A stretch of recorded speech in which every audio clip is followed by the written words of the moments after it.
Today we will have a look at which characters are a better pick for the latest Memory of Chaos, specifically Memory of Chaos 12, by making a tier list of which characters are the best for this MOC and which teams too, and which teams we can create with the tier list. I will also quickly go over how the enemies work, so you have an idea what is going on. And then we'll have a look at Sunday and Fugue with their reruns, which are with Sunday, Jing Yuan, and with Fugue, Firefly, to see whether they are worth it to pull to clear this MOC with. And at last I will give you some guidelines on when to restart to make sure you can squeeze out the last cycle as much as possible to get the maximum reward. Because all I care about is just getting all the rewards and that's it. But first, you need to remember this. You don't need to stress. You got literally 6 weeks the time to clear this MOC with. It lasts until the 5th of January. So on Sunday is the last day. And the focus is just to get all your rewards before the refresh. And that's it. And before that refresh, Sunday and Fugue with their reruns, Jing Yuan and Firefly, will be coming out.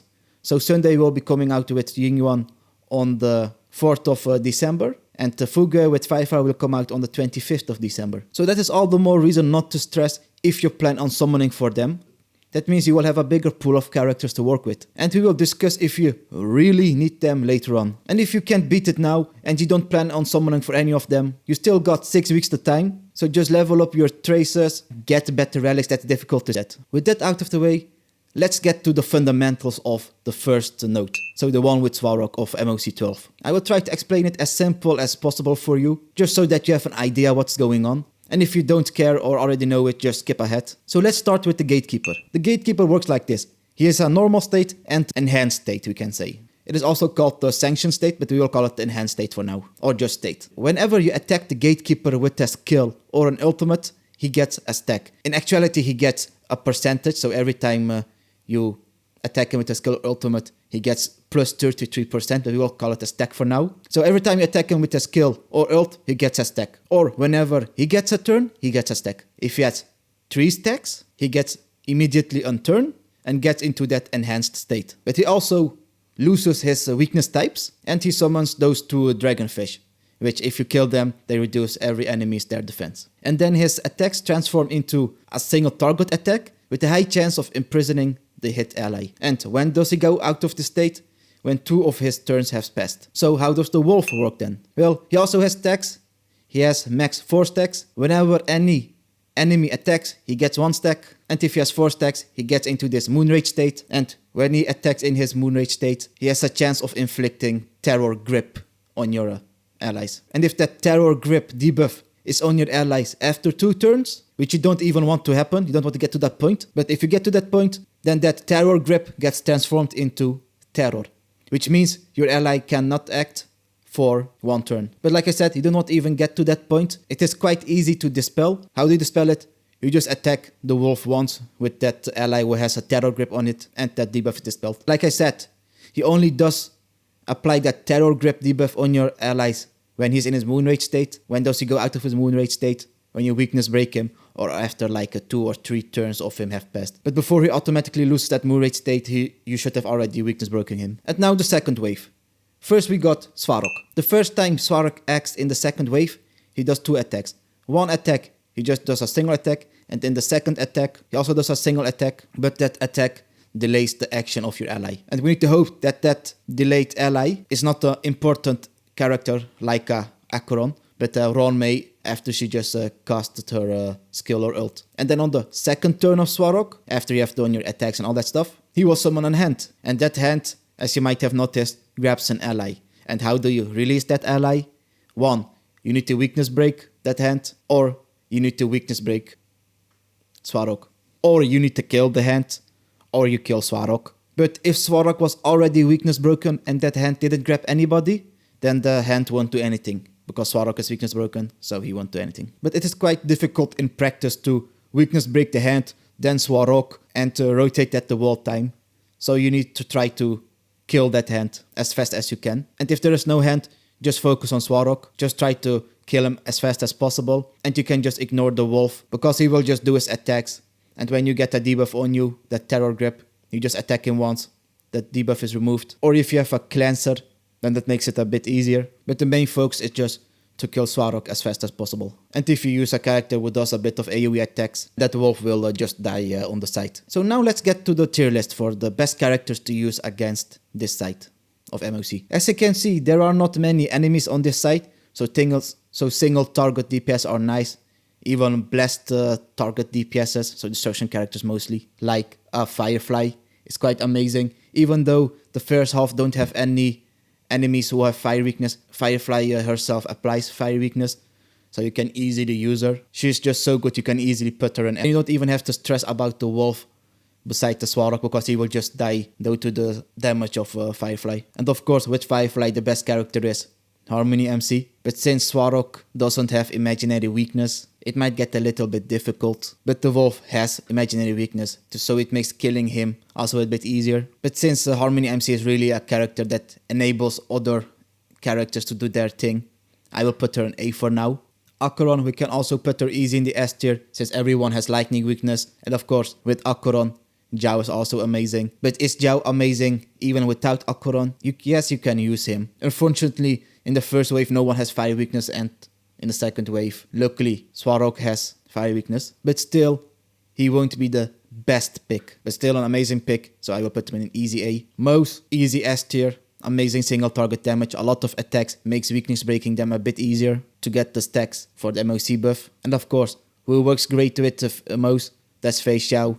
Amazing single target DPS, also an easy S tier. And if you use some Mouse with Fei Xiao, with Robin in your team, you can do it so that the gatekeeper doesn't even get the chance to go into his enhanced state. So you can just kill him before he even does anything, the gatekeeper, due to the many follow-up attacks of Fei Xiao and Mouse, which don't count as a stack for the gatekeeper, since he gets a stack when you attack him with a skill or ultimate, or when he gets a turn. So the follow-up attacks of Fei Xiao and Mouse don't count as a stack. So you can kill him if your team is built well, without him even doing anything. And then we got also Imaginary March 7th, also great. Just make your DPS who has lightning or wind type a sensei, and March 7 will do that same type of damage too. That means there won't be any weakness type issues with her. So I will also put her in S tier, because she's just that flexible and an amazing single target DPS. Skill point positive too. Robin, amazing of course in MOC. Just pushes everyone above a cycle if you time it well. Just amazing. And then we got Jing Yuan. Jing Yuan is also actually quite great here,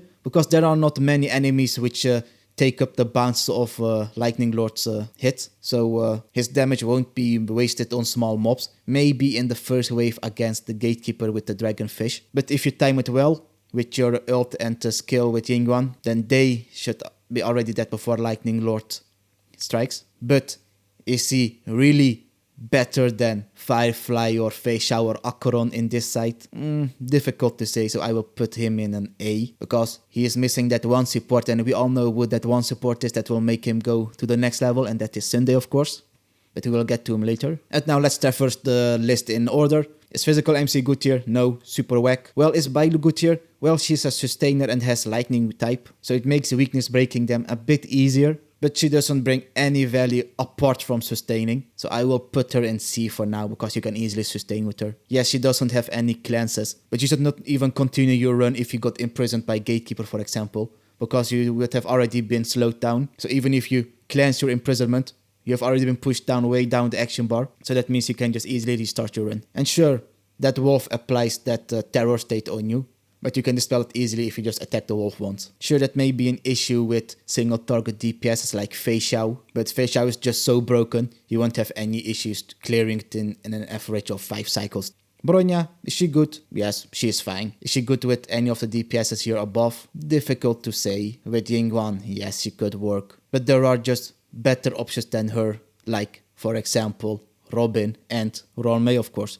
Easy S tier. Is Clara good tier? Well, not really. No one has physical weakness. You can raw dog it with her, but then your Clara should be like really E6 and should have the best of the best relics. Since that wolf is quite fast and does a lot of attacks, but not enough to clear with her in a reasonable amount of cycles. Japart, is he good? He can act as a punching bag for the gatekeeper and for Swarok with his hand, but he really does not do anything apart from that. Sure, you can sustain with him, of course, if you just get lucky that he gets hit the whole time, but still, he doesn't bring any value apart from being a punching bag. He only works in a team if your auto-retreat teammates are like Fei Xiao with the Mouse and Robin, and that the Fei Xiao and Mouse just carry the hell out of it with Robin. So if Swarock had ice weakness, then I'd put him in a C so that he maybe could even contribute for the weakness breaking of Swarock. But yeah, he doesn't do that unfortunately, so a D for now. Is he Mecha good here? No, you cannot consistently weakness break anyone here, and only Swarock has fire weakness, so also has D. Is Wealth good here? The Wolf has imaginary weakness, but the main big problem Swarock doesn't have imaginary weakness, so it might get quite difficult, so I will put him in a D2. Yangqing, easy D, no one ice weakness. Arlan, sure they all have a lightning weakness, but Arlan is so lacking in the damage and all, so easy D tier. And now Asta.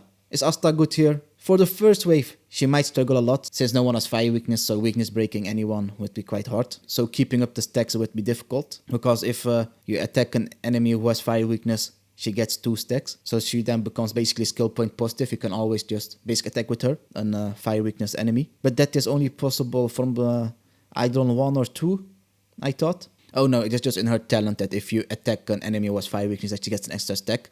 But to make her skill point positive so she always has stacks up, then you really need her E6. So if you got her E6, then she can work quite well against the Swarock. And if you don't have any skill point issues, you can just kill with her the whole time and hope that you get lucky and all the hits go onto Swarock. So assuming she's E6, we can put her in a B2. Not the best compared to Robin and Rolmei, but still quite alright. Base form Dongheng. Is he great? Well, he's a 4-star DPS, and 4-star DPS are always lacking a bit in damage, of course. But he can work if you got him E6. But still, he is a 4-star. So I will put him with Bailu. He can work if you really got no one else. Herta, D, not many AoE characters. Hook, well, Swarock is a fire weakness, but also same case with Dongheng. 4-star DPS, and in the first wave, Hook will struggle even more. No one has fire weakness, so easy D. Preservation Mart 7, also D. Maybe you can sustain with her if you got her E6 since she heals then, but still, she won't do anything with the weakness breaking to get your stacks up for the Turbulent. Natasha, also D. No one has physical weakness. Sure, you can sustain with her, but then your other 3 characters need to be broken as hell. Pella, amazing debuffer. Her defense threat is always nice. If you put her with the Acheron or even Fei Xiao, she just pops off. But unfortunately, no one has ice weakness, so that puts her a bit lower in the tier list. So I am considering between A and B. I will put in B for now. QQ, easy D tier I'd say for now. No one has Imaginary apart from Gatekeeper, but the big problem is Swarock. Sampo, he can work actually. Everyone has wind weakness. His skill does a lot of bounces, easy weakness breaking. Put him with a Kafka or even Black Swan, he can pop off. We got Surfall, same case with Sampo, but the thing with Sampo is he helps a bit with the weakness breaking due to the bounce of his skill. And Surfall is really an erudition character mostly. Of course you can clear with Surfall, but compared to Sampo, bit more difficult. And by looking at this, I think I can move a Surfall 1 tier down and Sampo 1 tier down too. Because I don't think Jing Yuan and Sampo are on the same level. And absolutely not Jiao and Sampo in this case then. Maybe they are, but we will see in the end. Suishang, D tier. Jing Yuan, just a great support for whoever needs it, B tier. Fire MC, you can sustain of course. Swarock has fire weakness, so makes the weakness breaking him a bit easier, but still not my favorite pick. So D tier. Sele, D tier, only Gatekeeper has Quantum. Silver Wolf can work if you put her with Acheron of course, and she is single target, and we only got the like big bosses, so she can really pop off. So B. Loicha, nice comfortable sustainer. Unfortunately, if Gatekeeper, like I said, imprisons you, it's already too late even if Lucha cleanses that debuff because you have been already pushed down in the action bar. But still, comfortable healer. So I will put him in a B tier. Since Aventurin is of course the best of the best. He increases everyone's effect resistance. So being imprisoned is less likely. Everyone has almost doubled the HP due to his big ass shields. And skill point positive in most cases. We got Yukong. Sure, she is single target, but she's really clunky to play with. But if you can make her work, she really can pop off. But unfortunately, Swarock doesn't have Imaginary, so that makes her fall off quite a bit. But still, you can make her work. So I'd say a C tier. Blade. Oh, Blade's a difficult one. Sure, everyone has wind weakness, but Blade is Blade. He lacks in damage compared to everyone else. I have always difficulty with him clearing MOC in 5 cycles in average. So as a DPS, I will put him in B tier. You can make him work with Bronya. And if your blade is cracked, sure. Kafka, I'd say an A tier. She is really good in this purification, of course, especially with Black Swan. But compared to Firefly, Acheron, Fei Xiao, they ain't that good. But still, easy, comfortable clearing with both of them. Luca, D tier, no questions asked. Imiterlune, yeah, the wolves got imaginary, but Swarok, the big problem guy, doesn't. Sure, you can clear it with him if you raw dog it. Bit difficult. Quite a comfortable sustainer. Unfortunately, no one apart from Gatekeeper got a quantum weakness, so she doesn't bring any value apart from sustaining, and she gives a crit rate. And I think she had trace where when you just used your skill that an ally ignores any debuff they get, something like that. Yeah, it's in her trace. So all allies can resist CC once when you just used her skill. So she's quite comfortable in that. That means you need less retries then. But yeah, she gives crit rate, makes her fighting a bit easier, makes your allies resist 1 CC per skill usage. So I will put her in B tier. She's a comfortable sustainer. But compared to Aventurin, not that comfortable. Lynx, she is nice. She cleanses debuffs, but only Gatekeeper got quantum weakness. And doesn't bring any value apart from cleansing the debuffs of the wolves.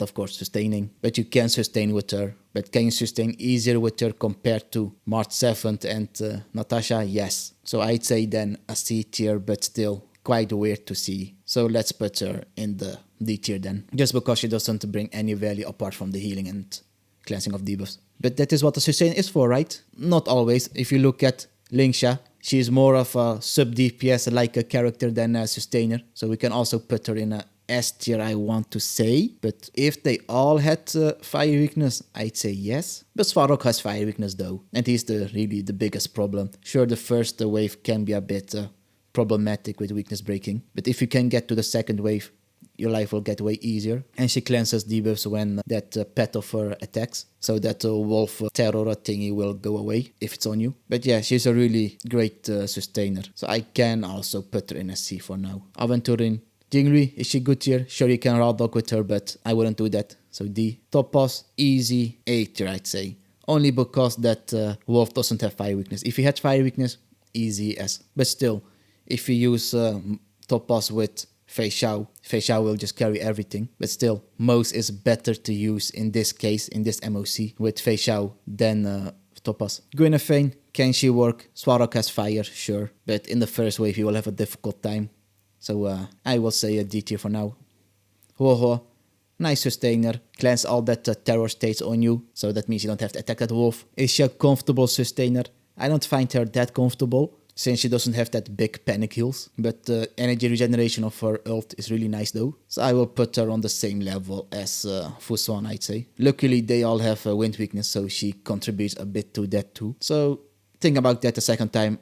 I think an A will be deserved. Only because they have wind weakness. That is that 1 inch advantage she has over Fuswan in this case. Argenti, no go. This is a single target problem. Hanya, no one has physical weakness, unfortunately. But still, she regenerates skill points though. But there are better picks than her. Is she on the same level as Yukong? Maybe yes. Let's say it for now. Only because she is a harmony character. Suiyi, no go. Dr. Ratio can work. You can raw dog it with him. That's the same case with Welt. You can raw dog it with Welt too. Just put Ratio with MOC or Imagine Mars 7 that he will pop off. But the advantage Dr. Ratio has over Welt is Ratio has a lot of attacks though to his full attacks. So you can just raw dog it easier with him compared to a Welt, for example. Or to a Imbibitor Lune. So let's say for C for now. Just because he synergizes so well with MOC and Imagine Mars 7. Sparkle. Amazing support, of course. How good compared to Ralme and Robin? I'd say a couple of inches away. Let's say A for now. Misha, no go. Gallagher, Swarok has a fire weakness.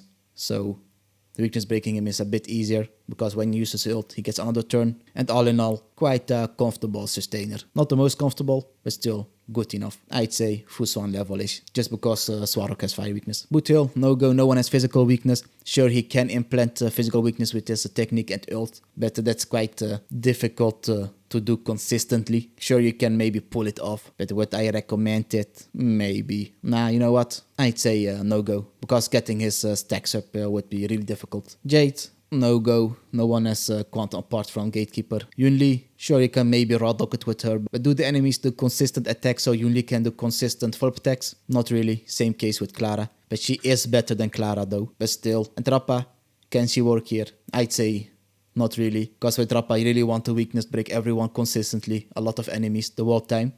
So the last part of her enhanced basic attacks does a lot of hits, but in this case with just 4 enemies in total, that will be quite difficult. So I will put her in a D tier 2. And do we feel satisfied with this tier list? I would say it's alright for the first part of MOC. The only thing I am doubting a bit is Lingsha here, but we can keep her there. But yeah, I think I'm quite satisfied with this one. And now let's make some potential teams with the tier list we got here on the site, just to see what we can come up with. So the best of the best team would be a Fei Xiao, Robin, Mouse, Aventurin team, or change up Aventurin with a Lingsha, whatever sustainer you want, of course. The other type of team you can go with is, of course, a Firefly team, just raw dogging everything, just super breaking Swarok. Just because she implies fire weakness, the first wave won't be any problem. And for the second wave, Imaginary MC will just weakness break the wolf with her skill. So if you just focus on targeting the wolf first with her skill, you can just comfortably kill the wolf too on the side, because the first hit of Imaginary MC's skill has increased the toughness reduction too. For the less better teams than that are of course your usual dot team, just your Kafka and Black Swan with your Rolmei and Gallagher or whichever sustainer you need. You can even change up Black Swan with a Sampo, just a Kafka and Sampo team, or even a no Kafka, just a Black Swan and Sampo with your other support and sustainer. And we also got of course your standard Akron team. This team can also comfortably clear this MOC. But is it better than a Firefly or Fei Xiao team? No. But still, really broken, easy, clear with her. And of course, whatever sustainer you got, or just change up Zhao with Silver Wolf, which sustainer you got. Just pick any sustainer here on the side and put it here. We can even remove Lingsha and Gallagher here and just use the best sustainer you got. So we can go through here. I see Aventurin is the S1 and I can only use the Kafka Black Swan team. So you put this team together then. So a Kafka Black Swan Aventurin. Which buffer do I want to use? Well, I don't have Robin and Romei. Then the very next sustainer you can use is, for example, Sparkle. So you don't have any skill pit issues. But the crit damage she provides is quite useless, unfortunately. But still, you can continuously skill with Kafka and Black Swan. But if you're not comfortable with that, then you go to the very next Harmony support.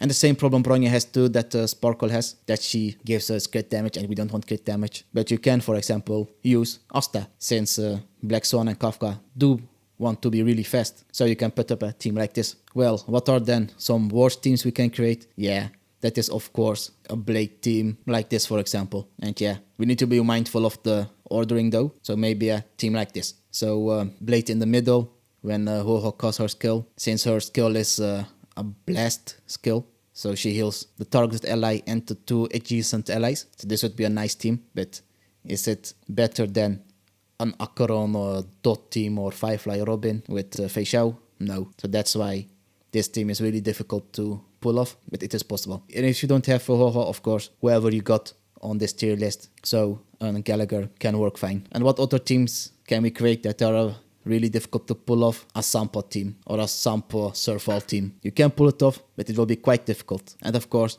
with whichever Harmony character you got. Favorably an Harmony character that buffs the whole team. Since if you use Tingyun, then one character here won't get a buff.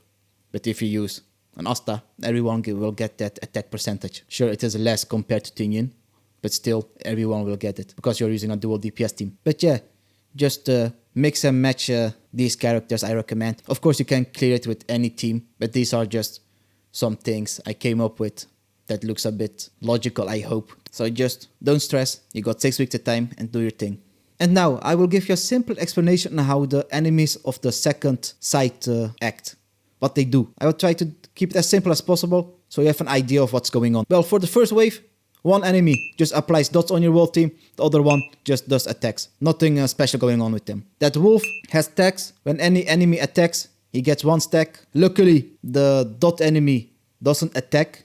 He just applies dots. So that doesn't count as a stack for this wolf, luckily. If this wolf gets 6 stacks, he goes into moon rage state. And when he attacks, he has a chance of applying a bleed onto you. That's it for the first wave. And for the second wave, we got a lot of things going on, unfortunately.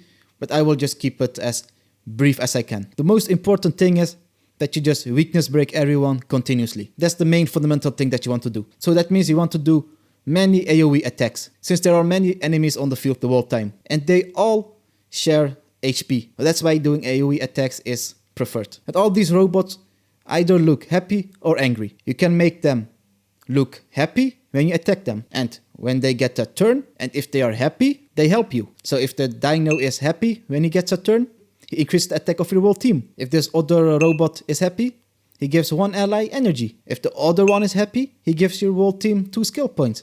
And if the other one is happy, when it's his turn, he gets a bit of advance or forward to your whole team. But if they get a turn and they are angry, then the dino just attacks you and has a chance of applying burn. The other one attacks you and reduces the energy of your whole team. That's something you might have noticed. The other one reduces your skill points. And the last one advances forward the enemies. But luckily for us, if they are already happy and you attack them, they don't turn into angry mode. An interesting thing with the dino is he has an ability that he sometimes casts. That is that he switches himself and a random enemy to the angry phase and applies tutoring state on them, which makes it so that they cannot switch to happy anymore for 1 turn. So that's something you need to keep in mind, so that you don't end up in a situation that you attack an angry enemy and you see like, why didn't he turn into happy? That's because he has this status above him called tutoring. And to not get hit with that angry face ability when that ally or dino gets a turn, you want to make sure that you weakness break them. Because if they're weakness broken, the happy or angry face don't matter. They're just weakness broken. They don't do anything. And they have 2 HP bars. When you go into the second HP bar, then in the action bar, a monkey pops up. When that monkey gets a turn in the action bar, he basically does a big AoE attack, increases all enemies their attack, reduces your energy, reduces your skill points, and he has a chance to apply slow and burn. So that's a thing that you basically don't want to happen. So how can you make sure that that doesn't happen? That is, if you, like I said, the main fundamental thing about this whole site is, that is if you consistently weakness break the enemies. Because when you weakness break any of those enemies, that monkey in the second phase gets his action delayed by a little bit the whole time. So if you can constantly weakness break everyone, he should theoretically never get a turn, which happens. And another interesting thing is that dino, whenever he attacks, has a small chance of applying slow state onto your allies, which is a pain in the ass. A cleanser would be pretty nice. So for this site, what are the best characters? Well, the first thing that popped into my mind was Lingsha. Amazing build for this. Everyone has a fire weakness apart from that energy monster that gives energy to your team and or reduces the energy of your team. But still, that doesn't matter because the other ones have fire weakness and Lingsha really pops off. A lot of AoE attacks. Her follow-up attacks, all AoE. Her skill AoE, her ult AoE. Rappa, also amazing in this case. If you can consistently weakness break them, Rappa gets a lot of stacks the whole time, making the last hit of her enhanced basic attack really pop up. Gallagher, also amazing. He has an AoE ult, but unfortunately, compared to Lingsha, not on the same level, but still amazing. So just 1 inch away from Lingsha, I'd say. Acheron, amazing. Sure, in the first wave, no one has lightning weakness, and in the second wave, not everyone has lightning weakness, but still her ult reduces a type regardless of their type. So that makes her already viable, and her ult is AoE. So I'd say an amazing pick. Is she on the same level as Rappa, for example? I'd say yes, if you pair her with Jiao. Amazing. Even with that Jiao, she pops off really. And of course, Robin, amazing support, no question. Whatever you use her. Same with Ron May. Aventurin as sustainer, also amazing. He has a lot of attacks. His follow-up attacks also do a lot of bounces. Makes weakness breaking them consistently a bit easier. And easy sustain. Harmony MC, also great. Everyone has imaginary weakness, apart from one guy from the second wave. But still, a lot of toughness reduction, I mean. Himeko, also amazing, easy S pick. Because if you can consistently weakness break them, she will just do follow-up attack after follow-up attack after follow-up attack in the second wave. Sure, in the first wave you might have a bit of trouble here and there. But in the second wave, she pops off like crazy. Ta, also amazing. Of course not on the same level as Robin and Ronmei. With easy A, everyone has weakness. Everyone has a fire weakness, apart from that one guy in the second wave. But still, if you don't have skill pit issues, you can just kill with her. She will reduce everyone's toughness easily, consistently. And of course makes your whole team way faster. Locha, also amazing pick. AoE ult. Sure, apart from his AoE ult, he doesn't really contribute. Sure, he is easy sustain, but I'd say easy A, same level as Gallagher. Pella, amazing. AoE ult, a lot of defense reduction. Easy A, of course, not on the same level as the rest of the S people, but still amazing. Jade, no one has quantum weakness, so she really falls off. But her consistent AoE attacks are quite nice though. So if you pair her with, for example, a Rappa with this consistent AoE attacks, she can pop off. Same case with Himeko. But still, that same type of... But still, not having the same type of the enemies really punishes her heart. So I will say D tier, because the AoE attacks really won't do anything apart from damage. You really want that consistent weakness breaking. Jing Yuan, pretty amazing. Sure, not everyone has lightning weakness, but still, AoE skill, AoE ult. Lightning Lord bounces, but still falls off greatly compared to the S tier characters. And if you pair him with a Sunday, he can pop off greatly. But without considering Sunday yet, for now I can say B tier. For now. Bailu, nice sustain. Sure, some have lightning weakness, but still doesn't bring any value apart from just sustaining. But still, she sustains. That's what's important. So I will say D tier. Bronya, pretty nice. Just a regular harmony character. Clara, I'd say is quite nice as my first initial thought because of the many enemies in the second wave. But you want to have that consistent weakness breaking. So D, unfortunately. Japart, just a punching bag. Sure, they have ice weakness, but he is single target ice. So also D, doesn't do anything. Well, quite nice AoE ult, and they have imaginary weakness. But how we see compared to Jing Yuan, with AoE the whole time with his skill and ult, not that good. But still not the worst, so I'd say it's C. Just because he has the same toughness, just because he has the same weakness type. Yangqing, also D. Arlan, easy D. Langheng D. Could be quite nice in the second wave because everyone has ice weakness apart from one enemy. But in the first wave she will struggle a lot. But if you can manage to get that first wave done, she will pop off in the second wave. But she will pop off just once. But because the first time an enemy gets below 50%, that's it. She won't do any follow-up attacks anymore. So she just pops off for one instant, and you need to hope that that follow-up attack one-shots everyone. And will she do that? I doubt that. So unfortunately, I will say D. Just because she is so dependent on that follow-up attack when an enemy gets below 50% HP. If she doesn't one-shot them, then she just stands there and does nothing. Hook, also whack, single target. Sure, her enhanced skill is blessed, but still not consistent enough and 4-star damage dealer. March 7th, sure you can sustain, can work in the second wave because of her AoE ult. Has a lot of follow-up attacks though to her talent. But is it the consistent weakness breaking? Maybe it is, but still not my favorite. Maybe she can work. Let's put her in a C for now. This is because she can freeze the enemies with her ult, so that you don't have to stress about sustaining that much. But the thing is, in the second phase of the second wave, you want to consistently weakness break the enemies. So if you freeze them, their action gets delayed. You can't weakness break them, and that monkey in the action bar doesn't get pushed down. Because you want to constantly weakness break the enemies, so he gets pushed down the whole time. So that's a really difficult consideration. So due to that unsynergistic thing, due to that monkey boss mechanic, I will put her in a D. Because I want to weakness break them consistently, because that monkey should not get a turn. Natasha, also D. Single target doesn't bring any value apart from sustaining. QQ sure is AoE with her ult, but still no one has quantum weakness. D. Sampo, also D. No one has weakness.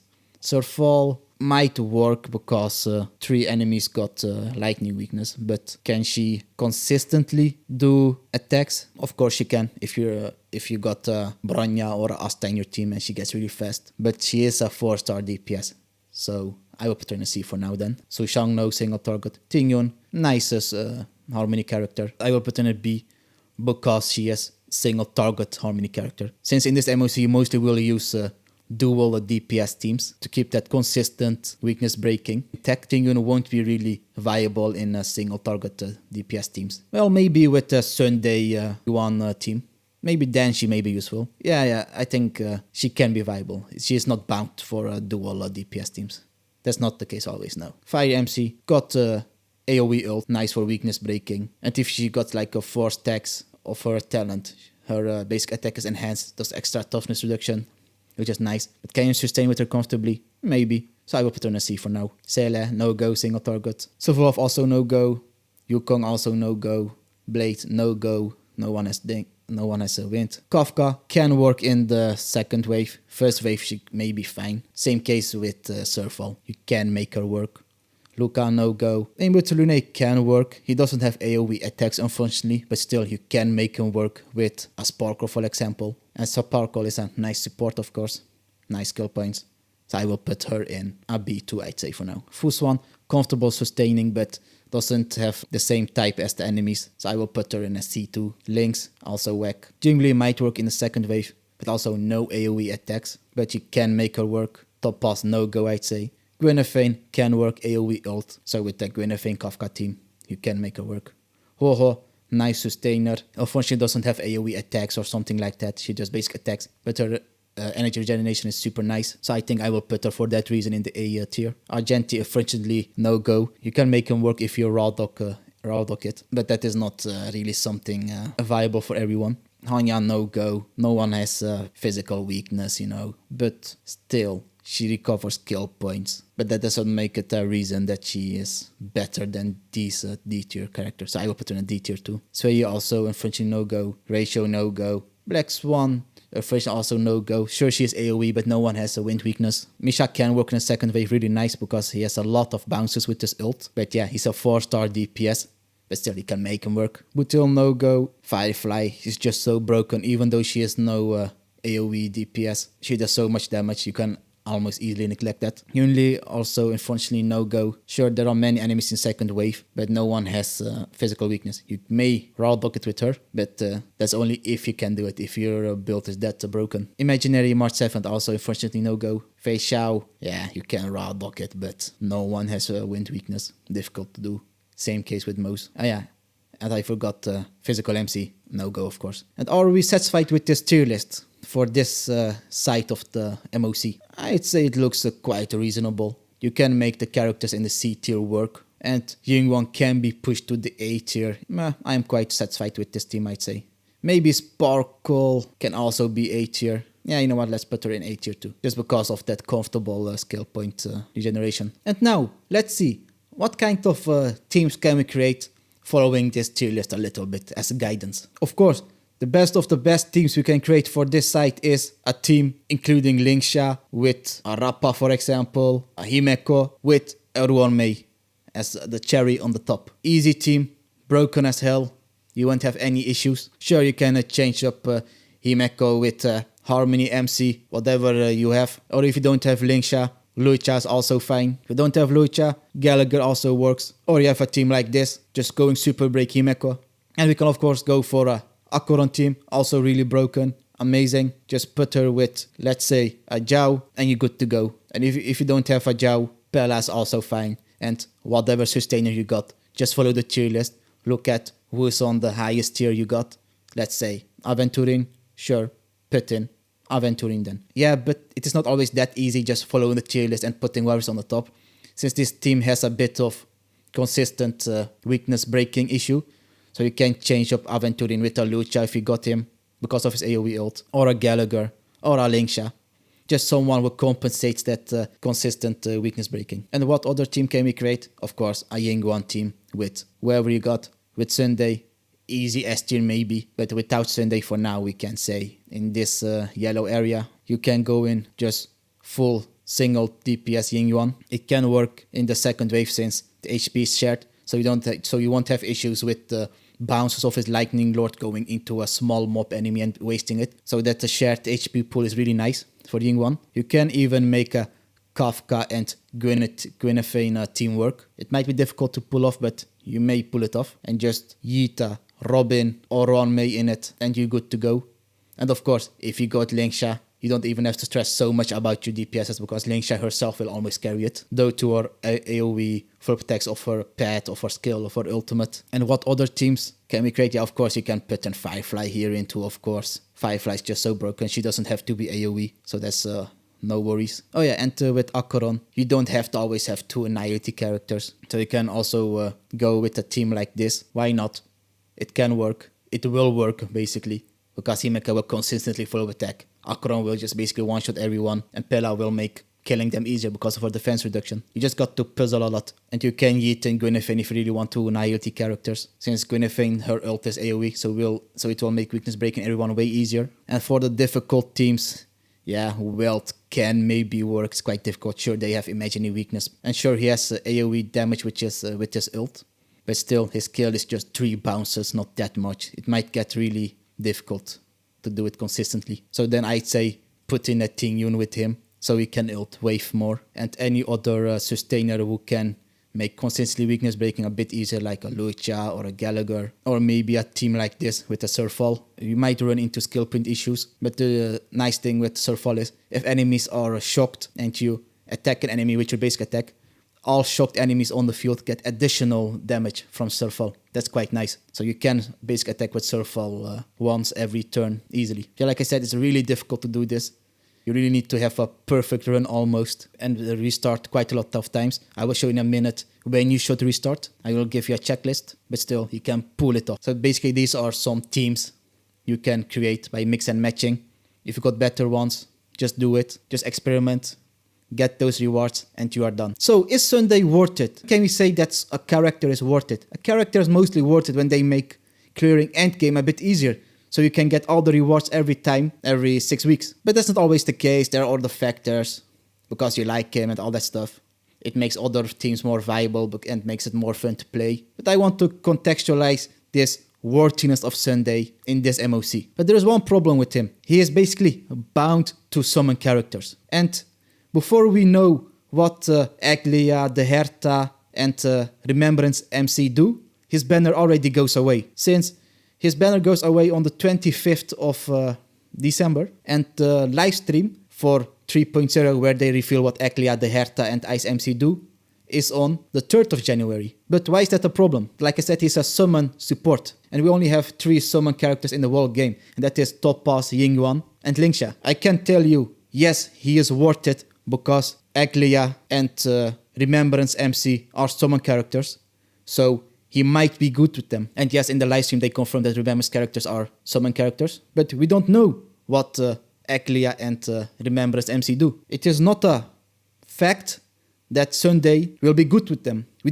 just don't know. We don't know what they do. Because if we don't have Jing Yuan or Linxia, it is riskier to summon for him, because he is not that great with Topaz, since Topaz already has a lot of advance forwards for Numpy, so that advance forward with Sunday, his skill isn't that useful for Topaz. He is amazing with Jing Yuan, since Lightning Lord doesn't have any advance forwards from Jing Yuan's kit, and also quite great with DPS Linxia, since Linxia forwards her pet only once with her skill, and that's just 20%, so you can make a Sunday with a crit or super break Linxia work amazingly. I'd say more crit Linxia. So if you don't have any single summon character and you go in with the mindset of I will summon for him, with the thought of he might be good with future upcoming characters, so logically one cannot say yes, because yes, summon for him, he is worth it, because he is maybe good with Remembrance MC and Aglia. We just don't know it. Before you know it, it's the same case with Topaz. Sure, he can work with Topaz, but it's not that great. Or you got Jing Yuan,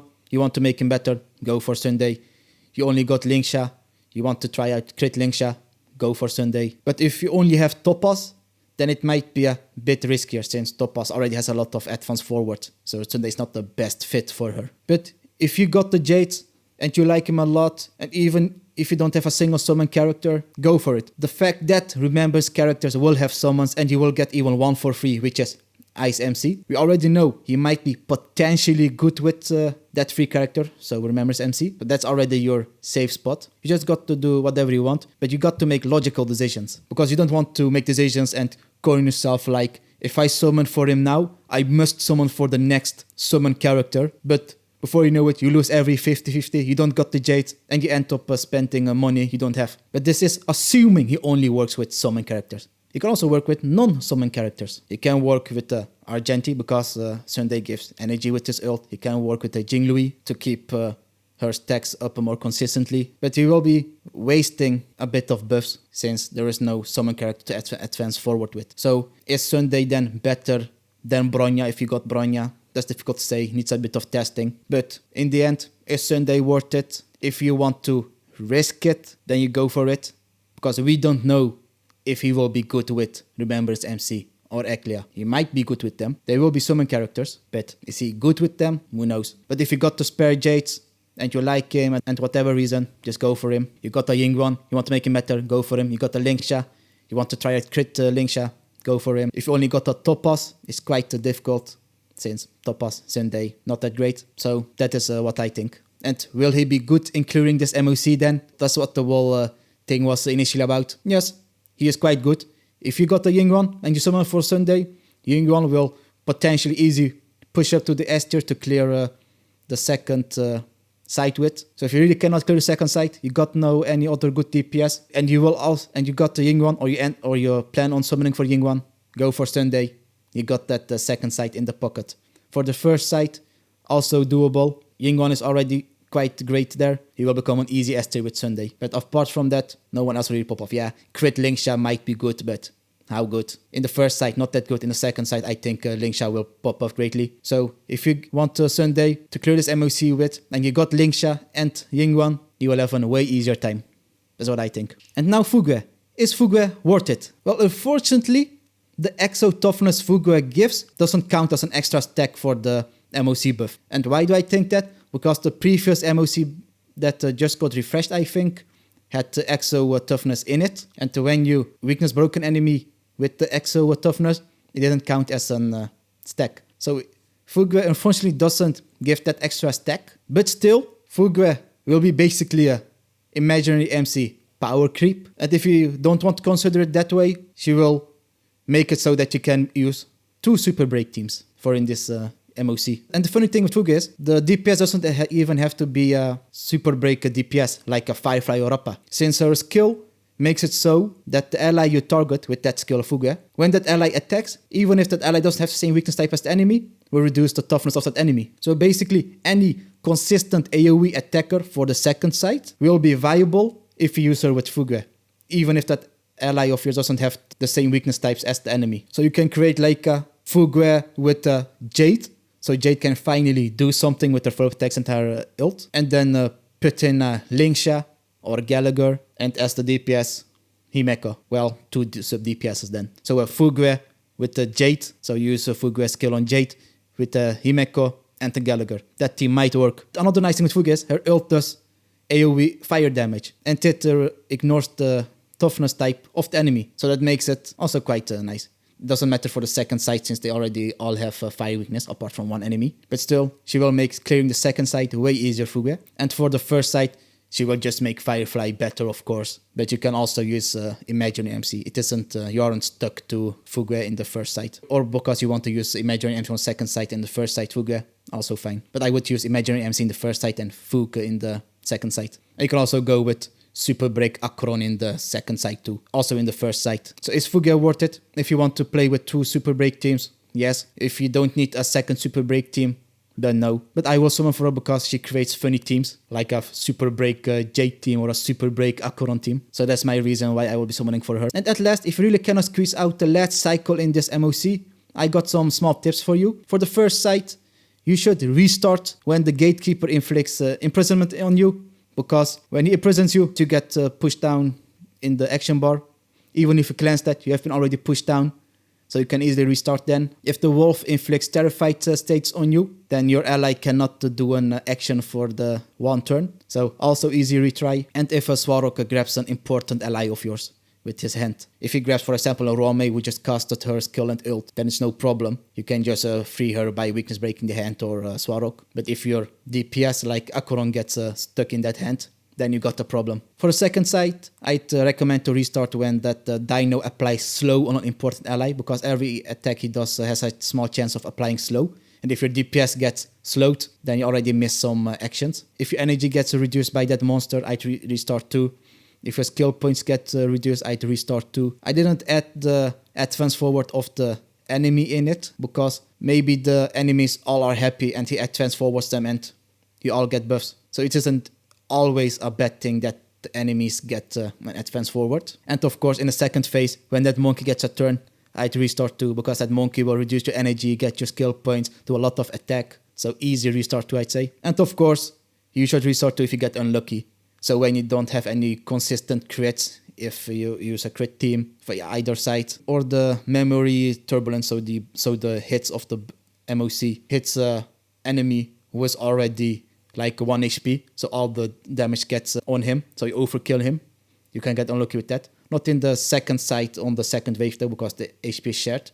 But on the other enemies, you might get unlucky with that. Or when you just get unlucky with enemy X not attacking ally Y, which resulted in ally Y not just getting enough energy to cast her ult to kill them and all that stuff. So basically just aggro unluckiness. Or if you use a bounce team, your bounce didn't go into the correct targets you want the weakness break. Or your squish ally just got attacked the whole time instead of your tank your ally. That's also possible, which made it so that he's just barely surviving and dies the next wave. Or you need to waste a couple of skill points on that squishy ally to not let him die, which results in skill point issues. Strange like that. So that's also basically an aggro issue. So it is possible to clear this MOC with other teams I didn't mention or didn't think of. It is possible to clear MOC technically with every character. But these are just recommendations I have with the experience I got. If you got better tips or noticed things I didn't notice or said things that didn't make sense, just let me know. And don't stress, you got 6 weeks of time. I thank you for your time. See you the next time. Bye.